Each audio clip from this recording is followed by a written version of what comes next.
লা তাহজান ইন্নাল্লাহা মানা। হে মালিক, তুমি আমাদের রক্ষাকারী। আরশের মালিক, তোমার মালিকের বিচারে আমরা বিচার রেখে গেলাম। আমরা একমাত্র ভয় পাই কার কাছে? আল্লাহ ছাড়া আমরা কারো কাছে ভয় পাই না। হে মালিক, তুমি আমাদের রক্ষাকারী, তুমি আমাদের রিজিক দাতা। যারা এই বাংলাদেশের জনগণ 17 বছর অপেক্ষা করেছিল, আমাদের অধিকার ছিনিয়ে নিয়েছে, ডাকাতির মাধ্যমে ভাইদেরকে হত্যা করেছে।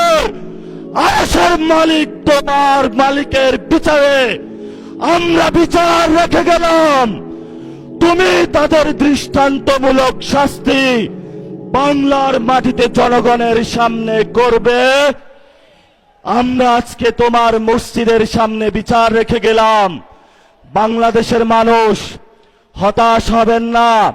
লা তাহজান ইন্নাল্লাহা মানা। আল্লাহ আমাদের সাথে আছেন, শক্তিমান, ভয় নাই, জয় করব আমরা ইনশাআল্লাহ। দ্বিগুণ হয়ে পার্লামেন্টে যাব। সবাইকে আসসালাম, সবাই দোয়া রাখবেন। আসসালামু আলাইকুম ওয়া রাহমাতুল্লাহি ওয়া বারাকাতুহু।